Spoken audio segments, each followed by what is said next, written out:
Hello, everyone, and welcome back. I'm RJ Kerr, and this is Let's Write an Adventure, where we are writing a D&D adventure live in real time as you participate in every component of this process. So you can see all the scars and warts and bumps and bruises and random ass thoughts along the way. So today we are continuing with our adventure that we've been building since part one of this series that is about characters who were hired by a community leader in the town of Sky Song Gulch, where they are to recover the only known deposit of a mythical material called cold iron, lost in a glacial mine that we're calling the Berg, that was once ravaged by a horrific disease. The community needs it to save themselves from the foretold coming of the Bloodgood Sisters' coven of hags. And the party has been led to believe the village plans to use this to create weapons and fight the powerful Fae. But when they return, they discover the village actually intends to pay off the hags with this cold iron, thus completing an ancient pact. And the party must decide whether or not to support empowering the Bloodgood Sisters with this very powerful mythical material, or to convince the community of Skysong Gulch to fight back, knowing that there's going to be consequences no matter what they do. And so we've been writing this adventure out so far, and today we're kind of at a place where we're going to do something a little bit different. We are going to start drawing out some of the map elements that will be associated with this adventure. Um, I would love to say that we're going to get through a whole map today, but we'll see. I try to give these to an hour, so we'll find out. But so since we're doing a little bit different, we're not going to get in Notion today. Instead, we're going to get into a free digital art program called Krita. Let me go ahead and share my screen on that one here for you. So Krita is, it's very similar in many ways to Photoshop or GIMP, but it's free. You can download it online, use it as is. Everything that I'm using in it today is part of the standard download package for this. Now, that being said, you don't need digital art program to make your own maps. You can draw all this kind of stuff on paper, and that's what I've done for years and years and years. But sharing this with you guys and then putting this stuff into a virtual tabletop is sometimes easier if you're using digital art. If you're going to be using digital art, I'm not using any fancy tablets here. I've got a super cheap Wacom bamboo tablet that we're going to use for this, and we're still going to be able to turn out something that looks and feels authentic. I will tell you that I am not, by any stretch of the imagination, a professional artist. I am a dabbler at best. The only reason that I would ever refer to myself as artist is that when people start writing, I tell them, "Hey, you're a writer from the first time you write down a sentence," and it would be hypocritical of me to not apply that same sort of verbiage to myself when it comes to talking about art. Although I certainly don't feel like an artist. But anyway, I have done a lot of practicing, and over the years learned some techniques to come up with pretty simple maps that really do the job and feel well. They feel good. They feel authentic. They don't, feel like scribbles. So let's go ahead and get started. We are going to uh, actually first. I'm going to drop my camera because it's going to obstruct things you're probably going to need to see. So uh, see you guys at the end of the video. Here we go. So we're starting off with just having open Krita and a new document. We don't have to do anything fancy for this. I, went to custom document. I went to predefined, and I just picked US letter 300 ppi. 300 ppi is the standard resolution that printers will print at. And virtual tabletops don't need anything more significant than that. Now, if you're drawing something on here that requires significantly more detail, or you're planning on blowing it up to various sizes, then you might want something that has a higher resolution, like 600 or above. But for our purposes here, this US letter size 300 ppi is a good start. We don't need to change any of the other presets. RGB alpha is good enough for us. That's what's going to give us the best color on digital formats anyway. And so we're just going to go ahead and hit create.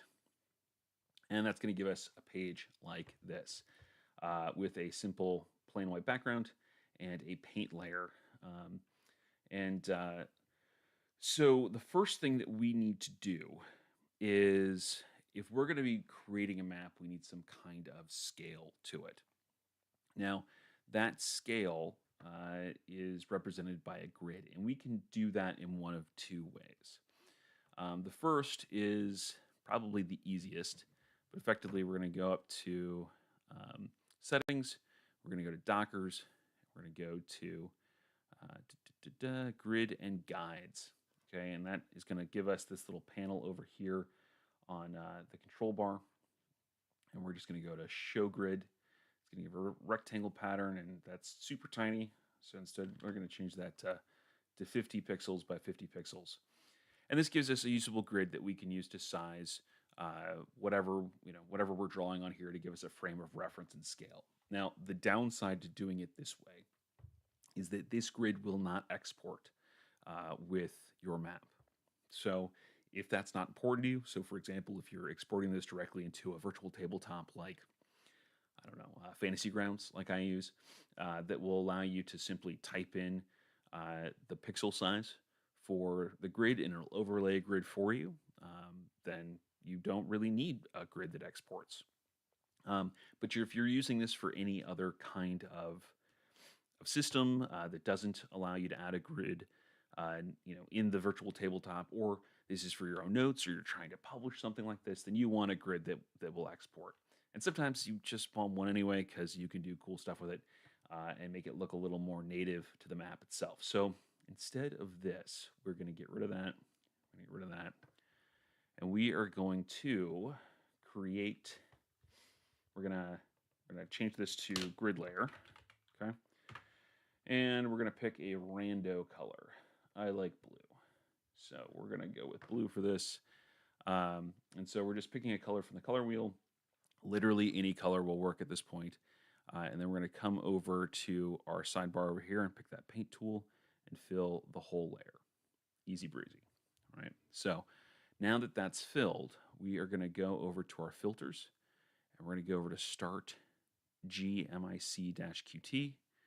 Okay, and that's going to pop open a window that's going to give us a couple options here.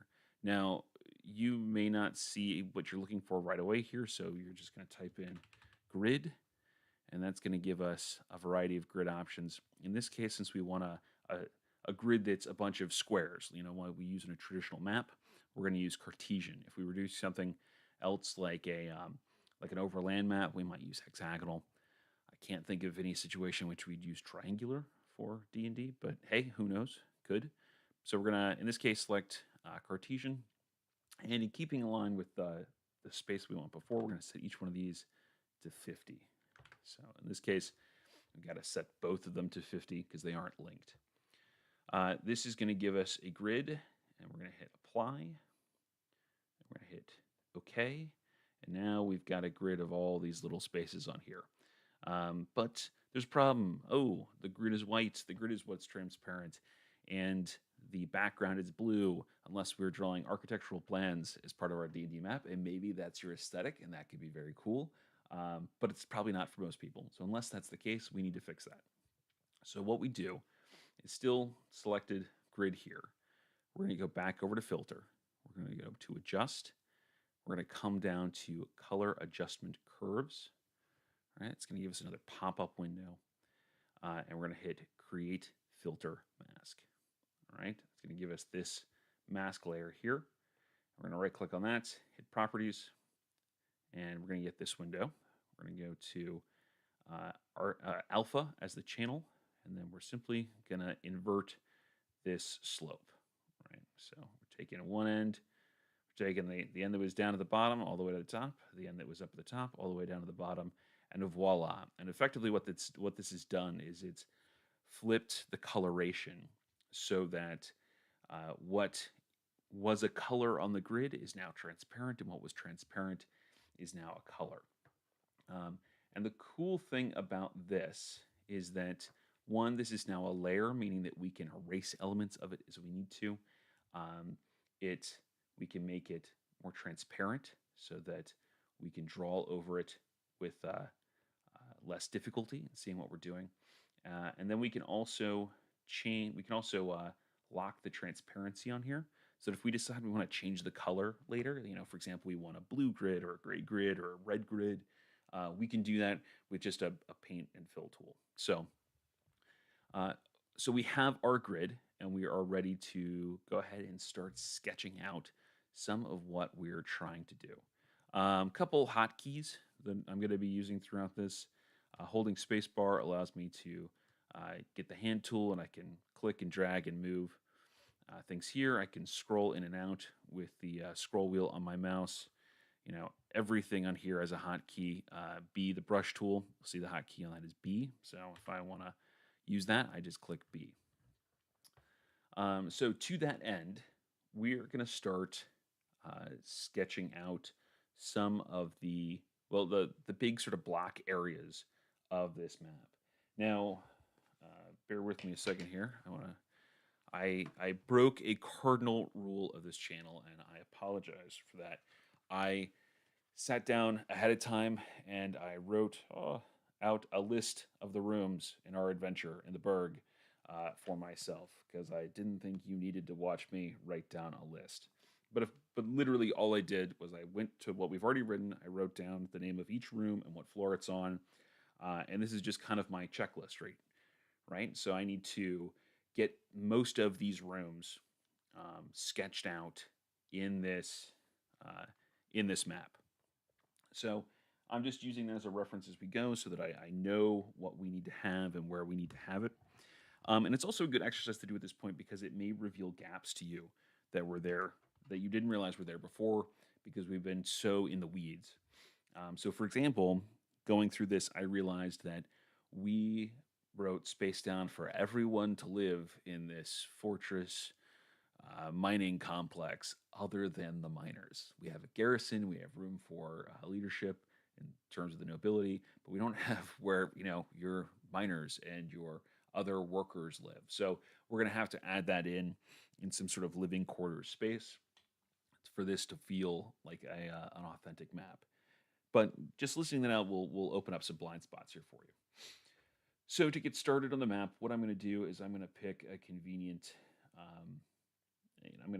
pick a convenient brush, if you will. In this case, I like the Pencil 1 sketch. And so, again, these are all standard. These all come standard in Krita. I haven't created anything unique for this. And so these will all be available to you. You can do the sketching in any color. I like to do it in blue because it makes it easier for me to see layers that I draw over the sketch later on. Okay, and so now we need to make a sketch layer. So do a new paint layer with this little plus. And again, we're just going to change the name. And, you don't necessarily have to keep up with naming these layers, but it does make life easier if you do. Okay, so let's go ahead and start with our first floor. Since this is a pretty big map, we'll probably use this full page for the first floor, and then we'll use another document of the same size following these same steps we've done so far for the second floor. So we can orient this any way that we like. I frequently, just out of habit, will make the entrances to my maps up at the top up here, because I just kind of I align things so that we've got kind of a north and then south and yada yada yada. And for whatever reason, that just makes sense in my brain. You don't have to do that. You can put them wherever you like. That is a-okay. If I need to erase, by the way, I can use the hotkey E, and that'll select an eraser. So we can just kind of get rid of stuff as we don't need it. But we're literally just starting with shaping in some blocks here. So we know we have an entry ramp. And we've talked a little bit about how that's kind of a switchbacky kind of deal. So let's give ourselves a little bit of room to kind of breathe here. Let's make a nice simple division. Not worrying about really clean lines. We're going to have clean lines later using different tools and some smoothing options. But so we know that we have got a ramp up somewhere, and that's going to lead to a gatehouse. right? So we probably have towers of some kind. And this really means that we need to have an idea of what the scale is on this map right now. And just kind of looking at the space we have available, I will frequently get a couple lines down before I really worry about what the sizing is. Um, I'm going to say this map is probably 10, each square is a 10 foot. Um, well, probably not actually. Probably 5 foot. We'll say 5 by 5 because we don't need the gatehouse to be freaking enormous. This is already a 45-foot gate. That's pretty, or gateway space. They've got 10 feet of overhang here. Yeah, so let's say 5 by 5. So let's just make a little note to ourselves. I say 5 feet. Cool. All right.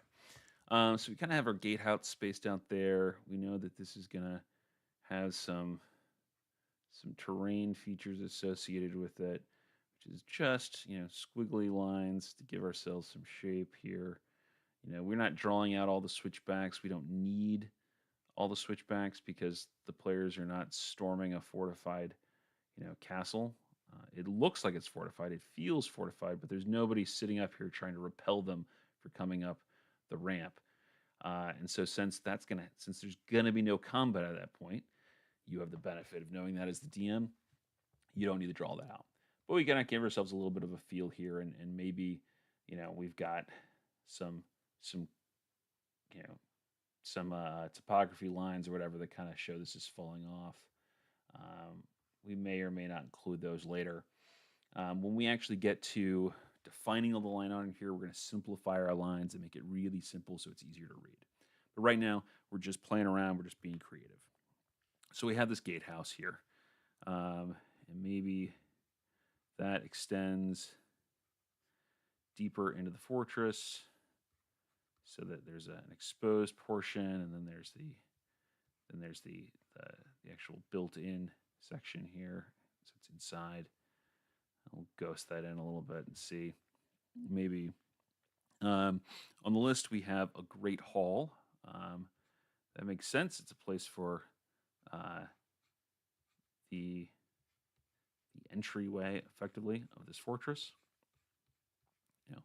It's what people come into, since it won't be exposed to the outer air. It can't be a courtyard, but a great hall, and that feels a little narrow to me. So let's clean up some of that.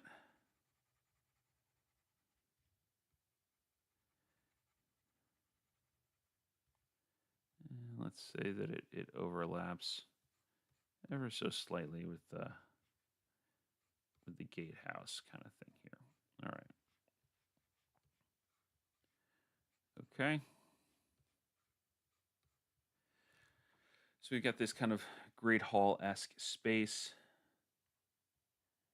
Maybe since it's on the interior, maybe there's some columns. I don't know. We can play with that. We can see how that feels.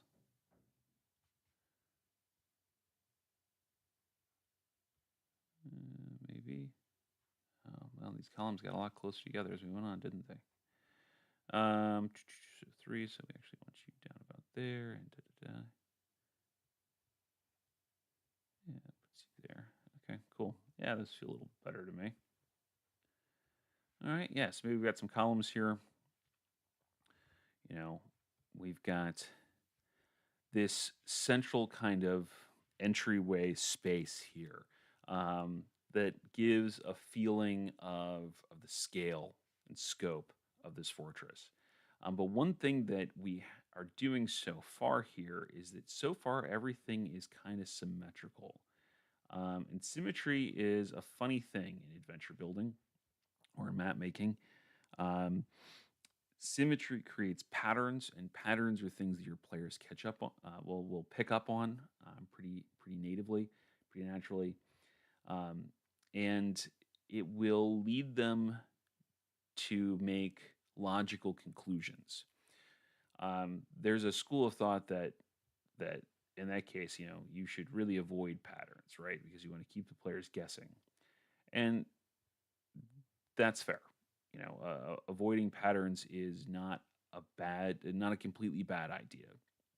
I would instead say that you should be aware of patterns, because sometimes you want to lead players down a, a logical progression of thought. You want them to start piecing things together and making realizations, because that gives you two things. One, it naturally leads them to certain conclusions, which may be necessary to what you're trying to establish, or it allows you to create bigger surprises by building up a pattern and then breaking those expectations later, in a way that feels natural to the story, which makes it all the more surprising because they were completely convinced of something else as opposed to just knowing that they knew nothing.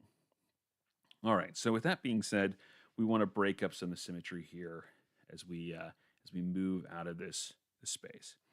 So we got the Great Hall. We need a dining hall. We need a garrison, noble chambers, pantry, kitchen, throne room, treasury, library. Cool. So let's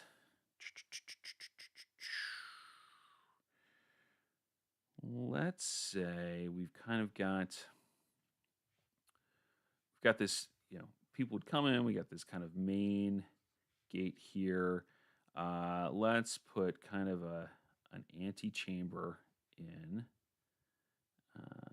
And it doesn't need to be that large. Let's make it like this. One block, a little antechamber to separate that from, the throne room, as it were.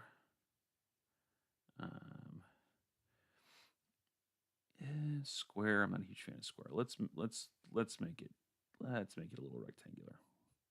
Square just feels kind of off for that. All right, so we make a block for kind of an antechamber because we want to separate that out a bit, and then we need a throne room, and let's make that less of a make that less square. Let's add a little variation here, and let's make this more of a what would be an octagonal kind of space. So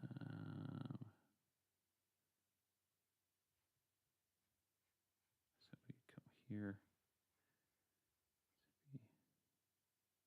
there, okay, yeah. So we just kind of match up some of this here, kind of break up some of the squarish patterns here. Although straight lines are certainly easier to draw in some capacities.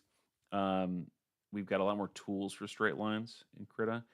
Um, but really, straight lines will indicate to your player that this is something manufactured. This is something man-made, for lack of a better term, and it will make it feel more like a structure, like a building, than a natural environment. So you'll see when we get down to kind of the mine level later, that we will use more curves and more rounded elements to give that a more organic feel. But anyway, so we kind of have our throne room out here, and maybe we want a dais, and our throne is here, and we got more columns. We're just kind of running the length here. We haven't really talked about a political structure for this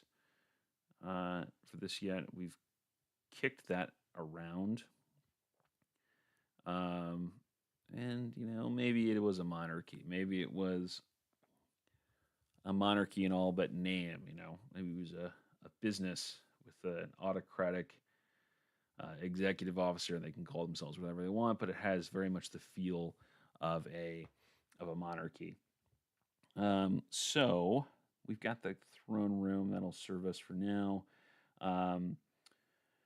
We then need to build in.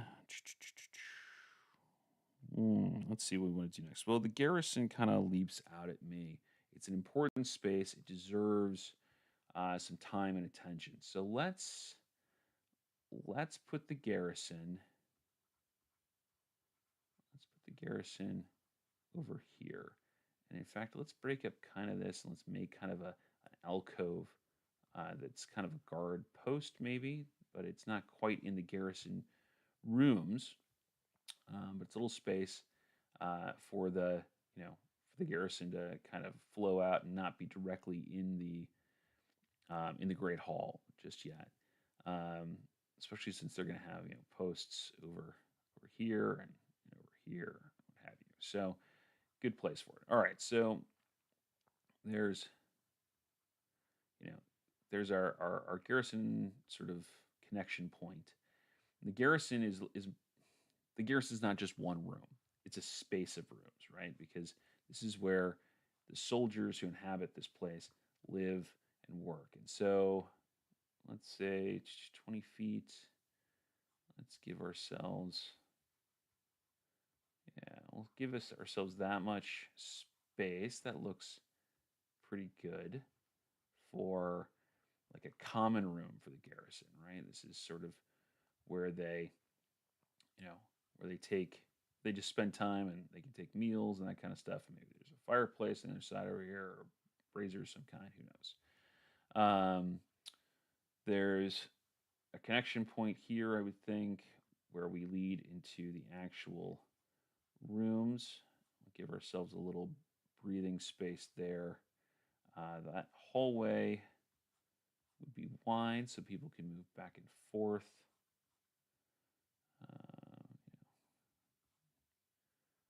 Because they don't want to be able to flow out only single file. And we put our commander's room kind of over here. And then we probably have a couple, we probably have a couple bunk room kind of deals here where let's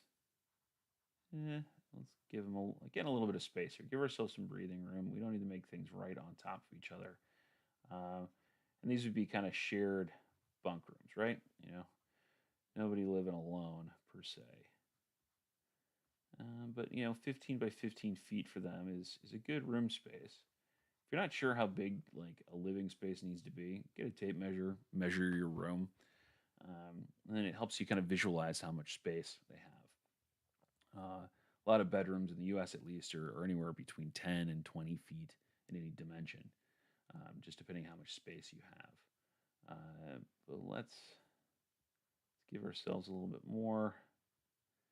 So we want this to be a place that there were a number of people inhabiting, right? So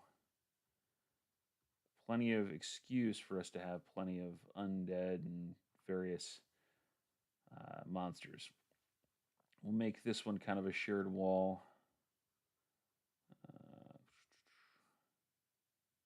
And so we have kind of a situation like that. And then great, now we've got, one private room off to the side here that's for who's your commander space. Then we've got a bunch of shared rooms here that could have, anywhere from 2 to 4 soldiers attached to them at a time or whatever. But just enough that it feels like it could have been a workable space, right? You don't need to actually sit down and get into the math of how much living space every potential soldier needs and how many they would need to protect this facility and yada yada yada yada yada, right? Like, so you just need to have spaces that seem like they're like they could be enough.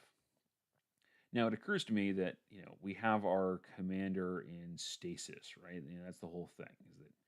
Is that he's got the key. He's in stasis, and those who are behind are trying to keep him alive. And so we might need an infirmary of some kind.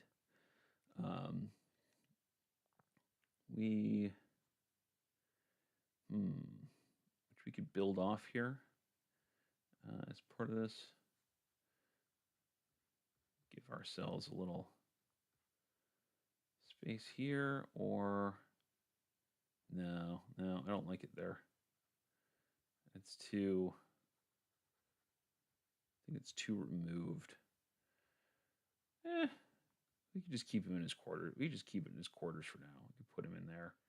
In that case, maybe we build his quarters out just a little bit because we're gonna have a fight in there, right? We want some room to move about, but we don't want so much that the environment becomes meaningless. So let's just double that up. Oh, in fact, let's make it a two-part room here, so that he's got kind of an office and then a sleeping area, right? That gives us a little more flexibility, a little more room. And for the record, I'm drawing in some doors on this kind of stuff, sketching that in. That's useless detail at this point. I'm just doing it to keep my hand moving while I'm talking to you guys, because you're gonna fit doors in later. So to that end, let's go ahead and keep moving. So we've got our garrison in there. So let's start working on some of the other elements of what would keep this place running. So let's put another little alcove over here. And we know we need kitchens. We need a pantry, which would be relatively large for this facility. And so let's put our kitchens over here. We've got some space, so let's give ourselves some space. For a whole fortress, kitchen's kind of a big deal, right? So let's see, 5, 10, 15, 20, 25, 30. That's not terrible. 5, 10, 15, 20, 25, 30, 35, 40, 45, 50, 55. Let's cut it at 50. Let's give them. Yeah, that seems a little more reasonable too. So let's say that this space is our kitchen here, and then we've got storerooms. Let's put a block over here, because we'll say that we've got storerooms that qualify as the pieces of the pantry.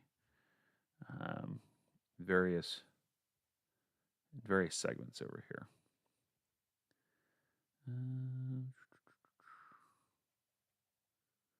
Let's say yeah, we can block that off like that, and we can kind of do one of these things. It's a little bit narrow, and then maybe this one is our full space here. Sometimes I'm just putting interesting shapes into this stuff here. Let's give ourselves more room. Let's do that. And let's work it like that. So sometimes it's just about putting interesting shapes in here and kind of seeing how things fit together. Simply because you're going to get, your players are going to explore this, right? They're not necessarily going to put a ton of thought into the shape of each room or the size of each room, but they'll put a little bit of thought into it. It's really about giving them interesting spaces to work in. All right, so I will forget what this is. So we're going to put a little note to myself. It's the kitchen. Okay, so it might seem odd to put the kitchen directly off the Great Hall here, but you're going to have soldiers off hours coming in over here to get food. People are coming in after a long journey, maybe sent over the kitchen if it's after hours to get a meal, that kind of stuff.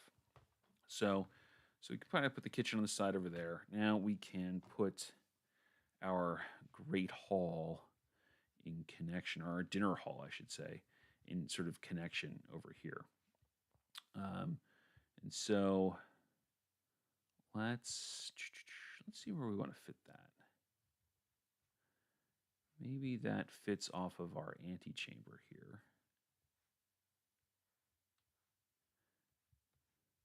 So we have some connecting points through a number of spaces. And our dinner hall, dining hall should, I think, probably be kind of long, straight, another big space where a lot of people could eat, and let's kind of imagine how that would work. Head table up here. Those are 5-foot blocks, so that could fit, maybe a couple there. It's really good enough, the kind of scale we've got. Um, and let's put a set of connection points here. That would be double doors, so servers can come and go, food can come and go. Something comes from the antechamber there. Maybe a passage from the throne room. Connects, and then cool. So we've got our dining over there. So on our list here, we also need some places for our nobles. We need some places for our regular lay working folk, our laborers. So let's create another kind of node right over here. Break that up a bit.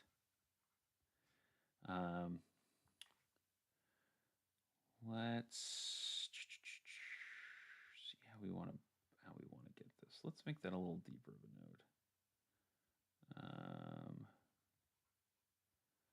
Cool. So we can have our nobility, or our ruling class, if you will. They need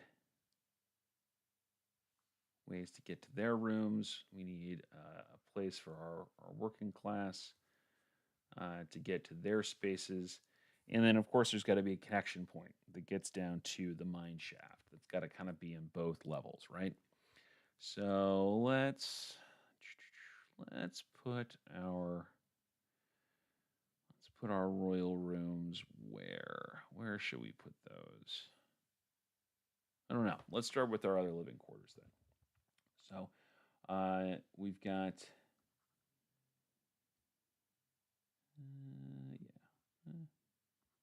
I don't like this.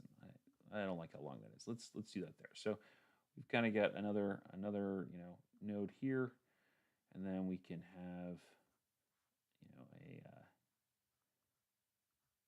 a corridor that leads to our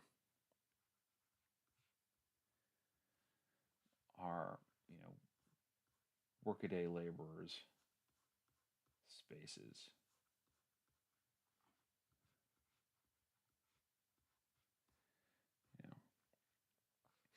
And we'll fill that in a minute.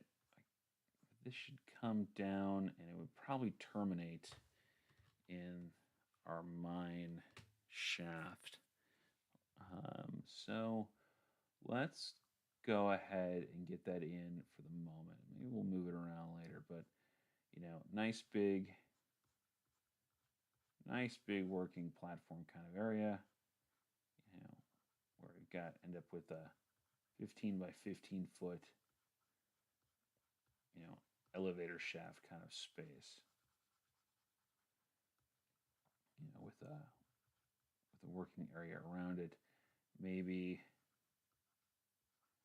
a little more space on one side, so that there's a place to stow things that are waiting to go down or have just come up.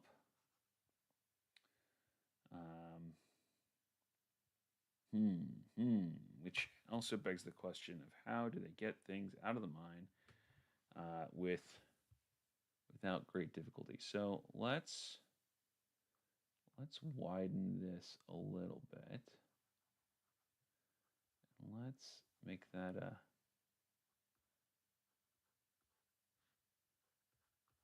let's create another kind of corridor there that's to flood, that's just the passage of goods, right? We want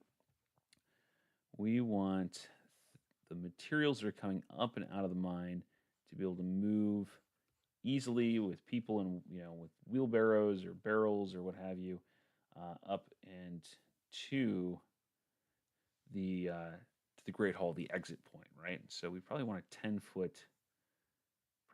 a 10 foot wide hallway for that, but that wouldn't be the same hall that the workers would live off of, right? So that kind of gives us another asymmetrical space here, which is nice. That's good. Okay, so we can start filling that. We can start filling some of this in here. We can say, um, what do we have in spaces? Let's kind of build some of this off in branches. Let's start over. Well, let's start. Let's start.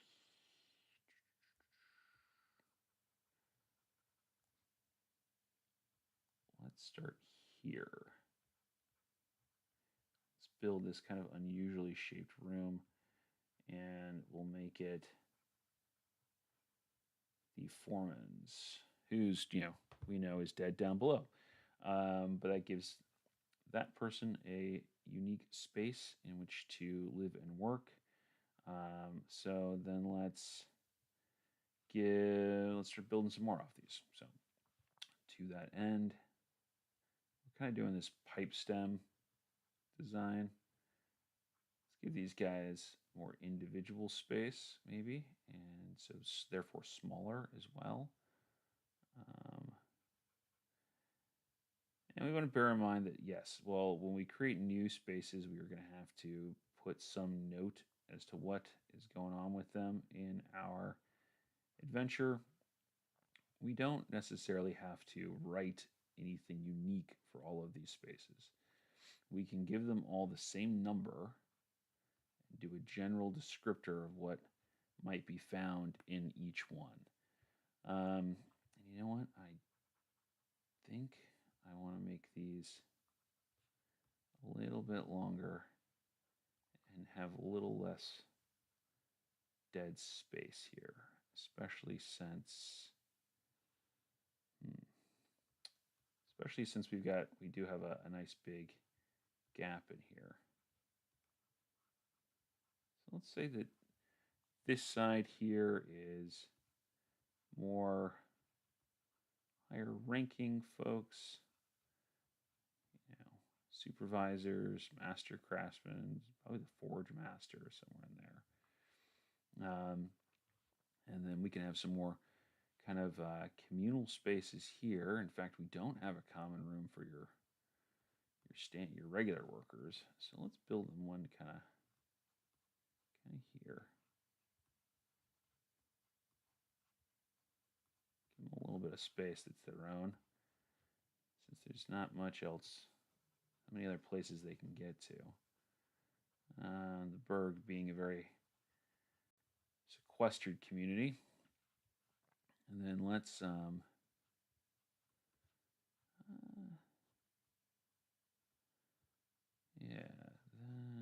let's give that another entrance there. So that'll be put there. And now do we want individual cells? Do we want individual rooms? That's a good question.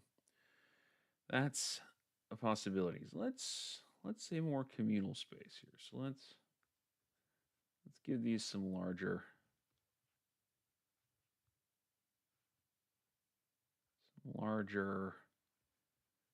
spaces here that are more kind of bunkhouse style.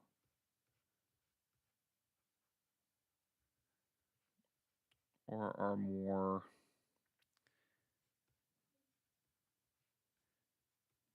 or are kind of divided off into into sort of like almost like dormitory kind of deals.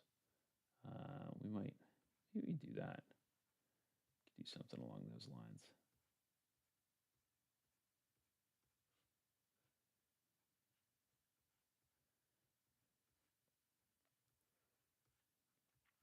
Again, we don't necessarily need a whole lot of symmetry here. We can kind of hack up some of this. So we got a little bit of repetition, build some patterns, but some of these rooms are bigger than others. And it all depends on what direction your party explores from. But this gives them some loops they can get caught up in, some other things that are a little bit off kilter. And now we can build out the rooms for the nobility.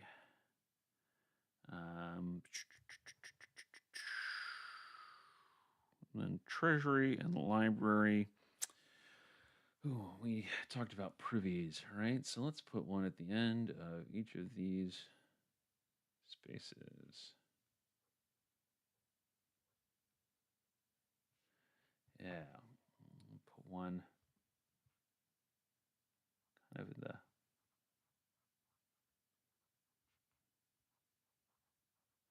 negative space here.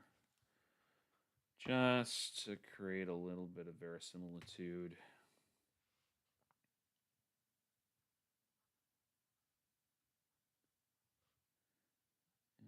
You could just do one kind of communal space if you're going to include that kind of thing, and there's nothing wrong with that. But why not? We're just ideating right now. This is purely brainstorming, right? We're just doing it visually. Okay. So that in mind, let us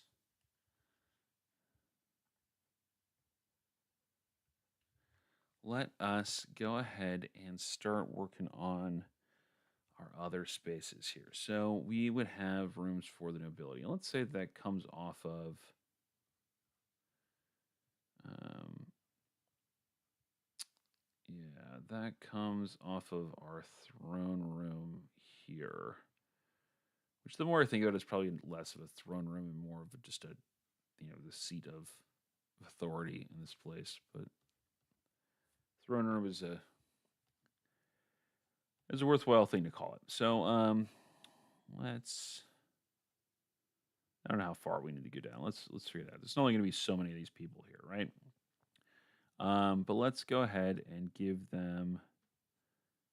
Let's go ahead and build out rooms for them. Now, these are noble spaces, right? So a little more space for them. They probably each get.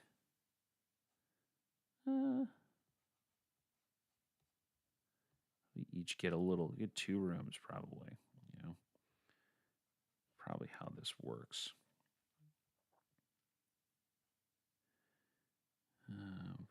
We can be a little looser in our designs here. We get various nobles of various,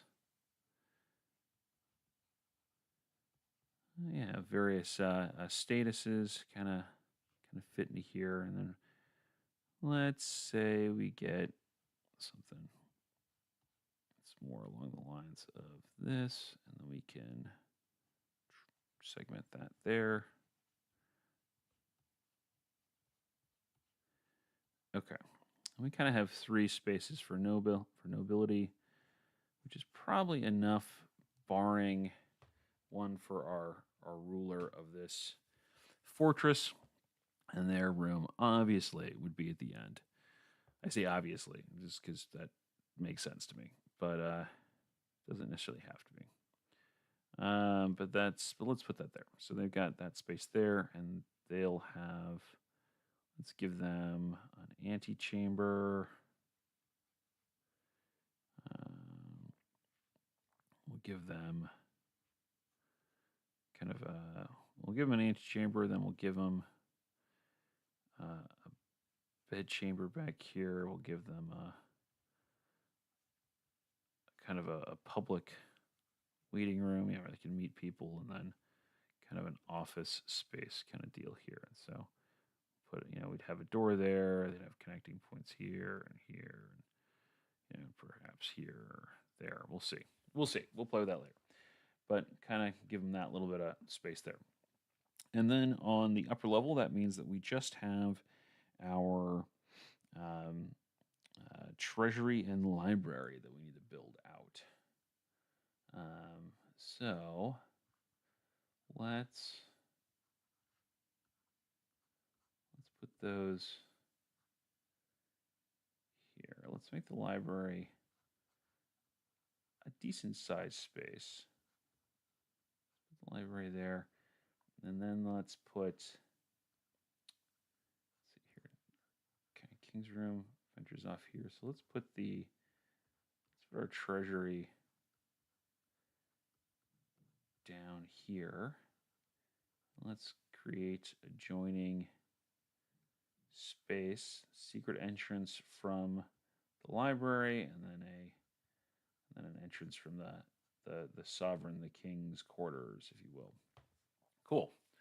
So let's scroll out. Let's take a look at that. Let's see how that. Okay. Yeah. We've got, I think, a pretty nicely asymmetrical map here. Lots of places to explore and to work their way through, and they hit kind of all of our key points for we have the map here. We've got entry ramp, gatehouse, great hall, dining hall, garrison, noble chambers, pantries, kitchen, throne room, privies, treasury, and library, and then living quarters that we added for our workaday folks. So that's a good sketch layer for us to start with. Now at this point, we could head down and work on. What time is it? We can head down and work on our sketch layer for the mines, and maybe we want to do that in this case, and save some of the other line work for for next time. Just in case we run into some other things that should be down there, that we run into some of the things down there that we think, maybe those would be better upstairs, or maybe there's things that are upstairs that should be better down in our mine layer. So let's make a quick note to ourselves, and let's just say that this is the mine shaft. Cool. And then let's make a new document. Same kind of deal as before. US letter, 300 PPI, and create. And you'll notice that it doesn't close what we've worked on previously. That's just over here, and we'll give it a save title later. But we've got a new document here. Now we got to go back through kind of all those same steps we did before. So let's make our grid layer. And, we've already got a color picked for that. So let's just jump in and paint that bad boy. Filters. Our Cartesian. It's already 50-50 because that was our last setting. So let's apply. Okay. Filters. Adjust. Color adjustment curves. Create filter mask. And properties. Alpha. Invert. Scope. All right. Lock transparency. Up here and new paint layer. So sketch. Okay, so let's get back into our very favorite brush tool and start working on some of this. So we know from our previous design that our previous level that we've got a 15 by 15 foot space that is the mine shaft that will be occupied by the mine elevator. So let's put that up in our upper corner up here. Let's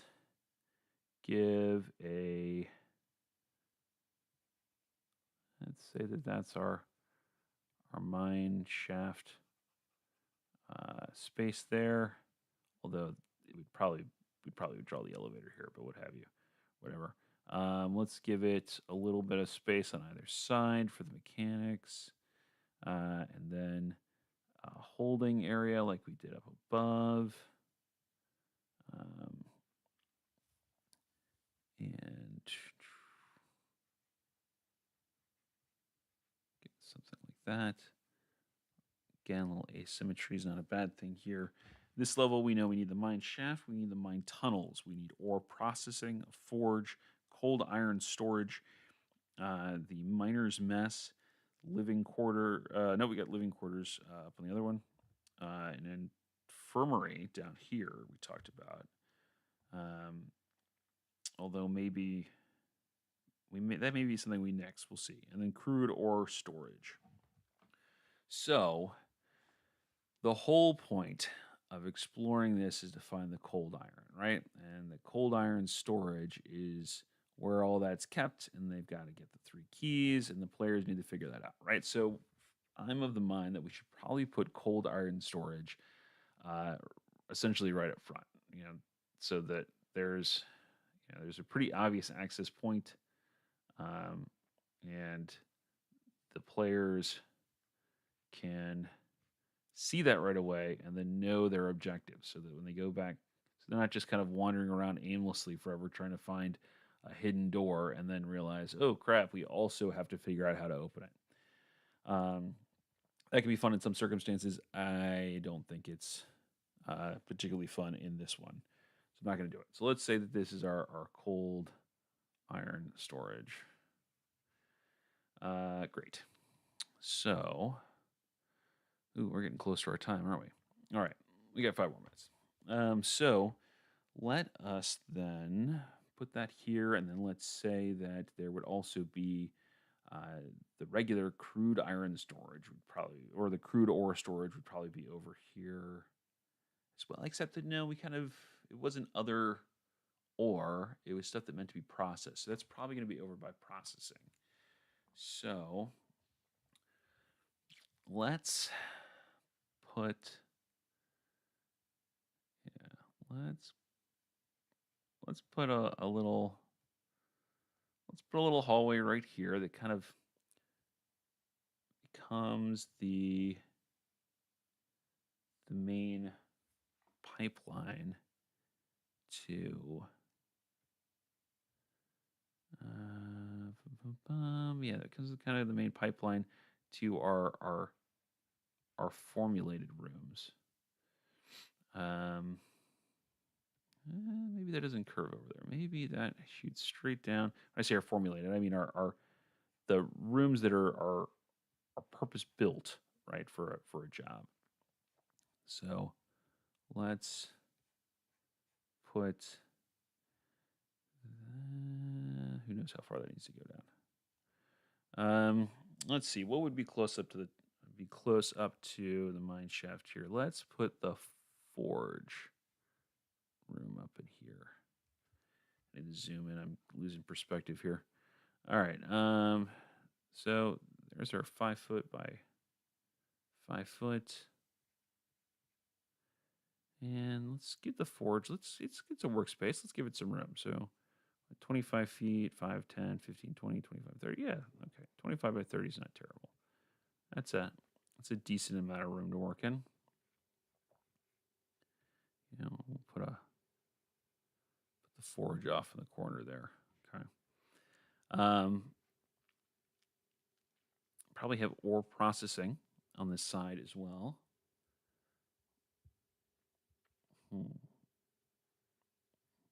So let's draw in some space for that.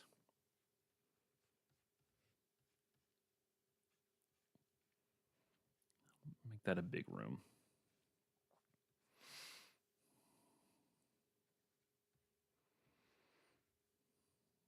Okay.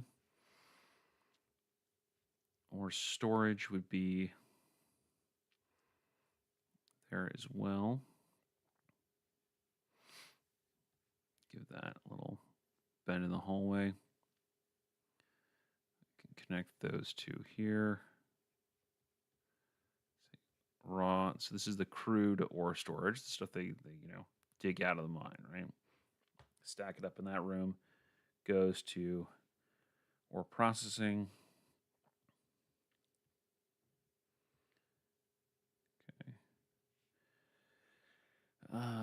Okay, and then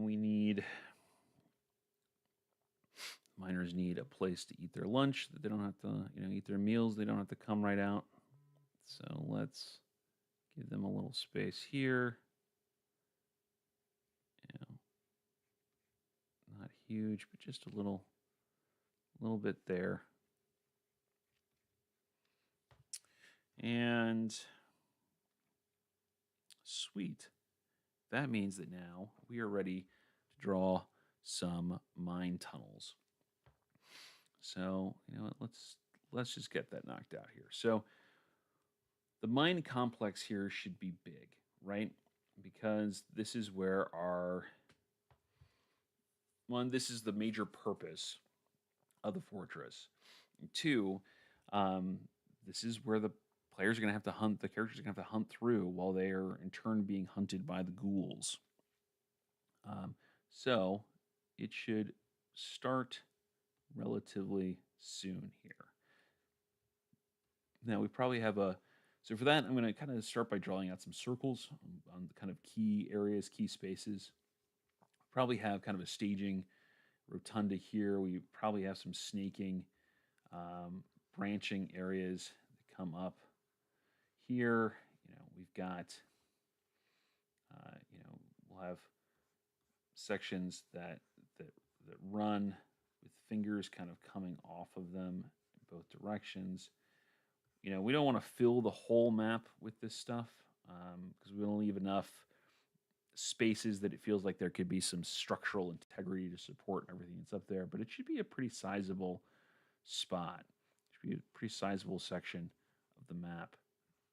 So we'll just kind of draw some nodes and some shapes here that might might have been people following different veins that kind of branch off, connecting at different spots. All right, and then we're going to start to kind of fill in some of that spacing, and we're just going to use loose, scribbly lines here to give us a feeling of this being a natural kind of environment without letting these get too close to each other. But we can get narrow in some places and create dead ends, what have you. Definitely create spaces of non-uniformity, as the miners were kind of working various veins, defined deposits. And who knows if we'll stick with this true kind of squiggly line nonsense here when we actually do the inking in for all this. But it's a good start. It'll give us a feel for the space. Give ourselves a little bit of a T-junction there, some place for that. Fats in and snakes over, connects around. Yeah, just very, very free wheeling, very organic shapes here. That's what we're looking for. We're just kind of squiggling it all in. Then getting that here. Let's put that.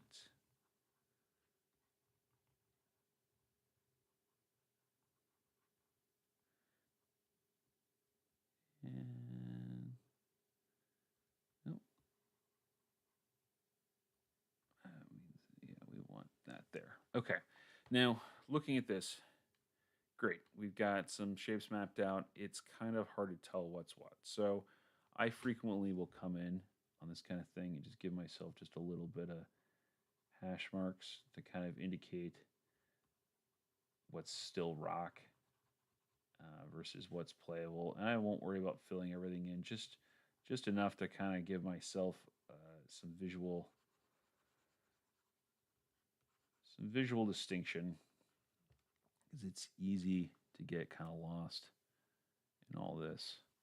And since this is our sketch layer, we don't have to worry about being too in the lines here, just enough to make sure we can tell what's what when we go back later, because it is easy to follow the wrong lines.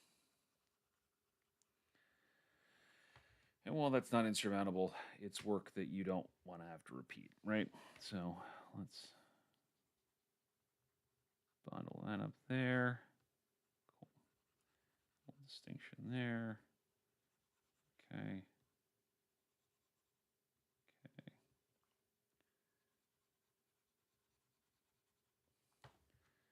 All right. Oh, one thing we should probably do is knock that grid layer opacity down. There we go. No wonder that felt weird. All right. So let's just give that a little bit there and here. And I think we have got a pretty decent sketch layer for both of these. Yeah, so we've got a pretty well-defined fortress up above and a good freewheeling mine structure down below with lots of connections. Fabulous. So I think that is where we're going to put a pin in this for the day. I know we ran a little bit long, but thank you so much for joining me. If you enjoyed this video, please like and subscribe. Hit that bell icon so you never miss a video. All that jazz. You probably know the deal, having watched YouTube videos before. But again, thank you for joining me as part of this process. If you want to see some of my other work, please check out my website. That's rjkerr.com, spelled just like my name here. And that will give you access to all of my other D&D content, so all the adventures that I published, the other D&D tools that I've used, and I update that at least once a month, so there's always new stuff kind of coming out on that. But otherwise, thank you for joining me, and we'll continue this series next Saturday. So that's going to be the 22nd of June, and we'll be going every week for a while. I think next time we're going to pick up and start lining in some of this so that we can have a working map to build from as we fill in the rest of our encounters and writing our adventure. All right. Well, thank you so much, and I'll see you next time.